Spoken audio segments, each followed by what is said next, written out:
For Pakistan cricket, the year 2025 was, well, it was a year of reckoning. It was a season that started with some real promise, but quickly spiraled into one of the toughest periods in the team's recent memory. So let's get into it and unpack what exactly went so wrong.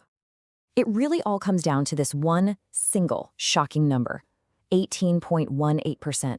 That was Pakistan's win percentage in one-day internationals for the entire year. That's a number that's, well, it's tough to even wrap your head around for a team with such a proud history. And just to put that number into perspective, we're not just talking about a bad year. This was historically bad. Their worst win-loss ratio in more than 50 years. This wasn't a slump. It was a complete freefall. So you have to ask yourself, how did it get this bad? To really understand the whole picture, we need to dig into the data, and we need to look at all three formats of the game. And you can see right away, the problem wasn't just confined to one area. I mean, sure, their ODI ranking was 5th, but that number completely hides the real story of their worst year ever. In T20s, they slipped all the way down to 8th after some really damaging series losses. And in Test cricket, that 7th place ranking, it just screams inconsistency. This was a crisis across the board. The overall numbers are pretty bleak, for sure. But the real story, the part that really hurt the fans, is found in the specific, high-profile losses that pretty much defined their entire year. You know, the craziest part is the year actually kicked off on a high. They won a Tri-Nations series in February, and things were looking up. But that optimism just evaporated. The team crashed out of the Champions Trophy early, right on their home soil. Then they suffered a historic ODI series loss to the West Indies and followed that up with their first ever T20 series loss to Bangladesh. It was just a steep, shocking nosedive. Let's just pause on this for a second. 34 years. Think about that. That's how long it had been since the West Indies had managed to beat Pakistan in a bilateral ODI series. This wasn't just a loss on the scorecard. This was the end of a generational dominance, a massive shock to the system. And just when everyone thought, okay, that's it can't get any worse, it did. Losing 2-1 to Bangladesh was another brutal milestone.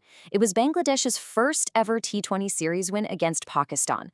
So that's 2 historic, unwanted records set in just a couple of months. Unbelievable. But here's where the story gets a little strange. A bit of a paradox, really. Because while the national team was having a complete disaster on the international stage, not everything in Pakistan cricket was actually failing. There were these glimmers of hope, which honestly just makes the whole situation even more puzzling. Yeah, let's not forget how 2025 began. A confident win in a tri-series against 2 really good teams, New Zealand and South Africa. Salman Ali Agha was just fantastic. It proves the talent and the ability to win were right there, which just begs the question, what on earth happened to that team? And while the national side was struggling, back home, the domestic scene was absolutely buzzing. The PSL was a huge success, with the Lahore Qalandars grabbing their 3rd title.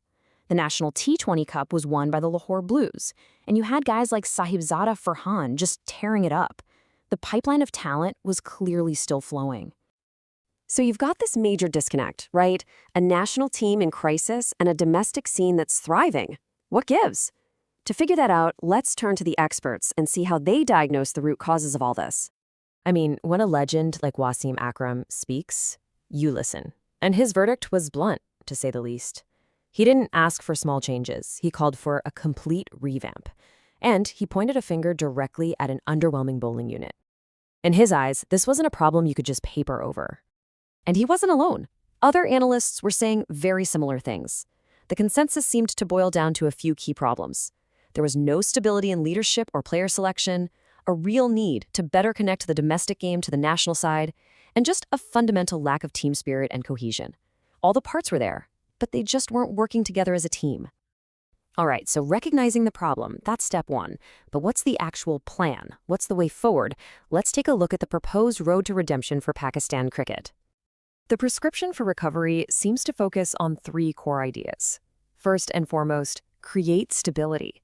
Pick your leaders, pick your core group of players, and then stick with them. Second, bridge that gap we talked about. Get the best young talent from that thriving domestic scene into the national team.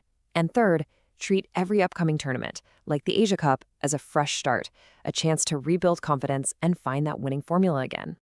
And that's really the ultimate question, isn't it? The talent, as we've seen, is there. The passion for cricket in Pakistan is as strong as ever. But after a year of such historic lows, the challenge ahead is immense.